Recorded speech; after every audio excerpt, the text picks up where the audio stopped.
जय श्री कृष्णा। राधे राधे। आप सभी का दिन शुभ और मंगलमय हो। भगवान श्री कृष्ण की कृपा आप सभी भक्तों पर हमेशा बनी रहे। आइए आज सुनते हैं वैशाख मास महात्म्य का 5वां अध्याय। तो सबसे पहले सुनते हैं गणेश जी की एक छोटी सी कथा। एक बुढ़िया थी, वह बहुत गरीब और दृष्टिहीन थी। उसके एक बेटा और बहू थे। वह बुढ़िया सदैव गणेश जी की पूजा किया करती थी। एक दिन गणेश जी प्रकट होकर उस बुढ़िया से बोले, बुढ़िया माँ, तू जो चाहे सो मांग ले। बुढ़िया बोली, मुझसे तो मांगना नहीं आता, कैसे और क्या मांगूं। तब गणेश जी बोले, अपने बहू बेटे से जाकर पूछ ले और मांग ले। तब बुढ़िया ने अपने बेटे से कहा, गणेश जी कहते हैं तू कुछ मांग ले, बता मैं क्या मांगूं। पुत्र ने कहा, माँ तू धन मांग ले। बहू से पूछा तो बहू ने कहा, नाती मांग ले। तब बुढ़िया ने सोचा कि ये तो अपने अपने मतलब की बात कर रहे हैं। अतः उस बुढ़िया ने पड़ोसियों से पूछा तो उन्होंने कहा, बुढ़िया तू तो थोड़े दिन जिएगी, क्यों न तू धन मांगे और क्यों नाती मांगे। तू तो अपनी आँखों की रोशनी मांग ले, जिससे तेरी जिंदगी आराम से कटेगी। इस पर बुढ़िया बोली, यदि आप प्रसन्न हैं तो मुझे 9 करोड़ की माया दें, निरोगी काया दें, अमर सुहाग दें, आँखों की रोशनी दें, नाती दें, पोता दें और सब परिवार को सुख दें और अंत में मोक्ष दें। यह सब सुनकर गणेश जी बोले, बुढ़िया माँ तुमने तो हमें ठग लिया, फिर भी जो तूने मांगा है वचन के अनुसार सब तुझे मिलेगा। और यह कहकर गणेश जी अंतर्ध्यान हो गए। उधर बुढ़िया माँ ने जो कुछ मांगा वह सब कुछ मिल गया। हे गणेश जी महाराज, जैसे तुमने उस बुढ़िया माँ को सब कुछ दिया वैसे ही सबको देना।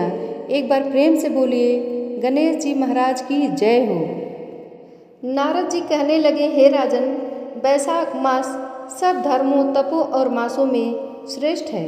यह मैं तुमसे कहता हूँ कि जब युग समाप्त हो जाते हैं तथा प्रलय काल में भगवान अनेक से एक होकर सब जीवों को अपने उदर में समेटकर समुद्र में शयन करते हैं, तब इस प्रकार कल्प के बीतने पर वेद भगवान को जगाते हैं और भगवान अपने उदर में स्थित जीवों की रक्षा करते तथा उन्हें अपने अपने कर्मों का फल देने के लिए सृष्टि के रचने का विचार करते हैं। उनकी नाभि से त्रिलोकी का आधार रूप सुवर्णमय कमल उत्पन्न होता है। उस कमल से विराट रूप ब्रह्मा उत्पन्न हुआ। फिर सत, रज और तम उत्पन्न हुए और गुण, प्रकृति, मर्यादा तथा भुवनों के स्वामी रचे। फिर वर्णाश्रम के विभाग पर धन की कल्पना करते हुए वेद मंत्र, स्मृति, पुराण और इतिहास रचकर इनके प्रवर्तक ऋषि उत्पन्न किए। अलग अलग वर्णों के धर्म निर्माण के लिए प्रजा अपने धर्म में यथोचित लगी हुई है या नहीं, यह देखने के लिए साक्षात अंतर्यामी भगवान डर दिखाने और परीक्षा के निमित्त अवतार धारण कर स्वयं इस संसार में आए। वर्षा काल में कई कीचड़ में फंसकर यथोक्त धर्म कार्य नहीं कर सकते, शीत में वतादि से दुखी होकर ठीक धर्म पर नहीं चल सकते, शरद ऋतु में ठंड के मारे प्रातःकाल नहीं उठते हैं, इससे बड़ा दुख होता है। इस कारण भगवान ने संपूर्ण पापों के निवारण के लिए बसंत ऋतु बनाई। यह ऋतु स्नान, दान, यज्ञ, क्रिया और सब भोगों के लिए अनुकूल है।